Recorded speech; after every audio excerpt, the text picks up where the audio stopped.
Anong ginawa ninyo? Ha? Sarah, Tiffany? Ha?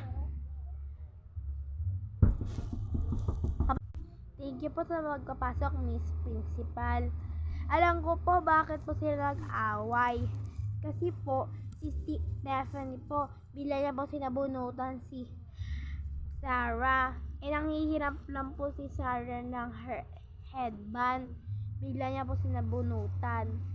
Ano ka mo? Ako sisisi mo? Tignan mo nga mukhang sinabunutan ng dinosaur. Tapos sasabihin mo, ha? At siya kayo nag-umpisa. Yes, totoo yon. Ikaw na una. At bago pumasok si ma'am, tinulak mo ako bigla. Kaya nag-pretend ka na ikaw ang sinabunutan ko. Manahimik ka, pangit! Diyan pa kayo mag-away sa harapan ni Miss Principal.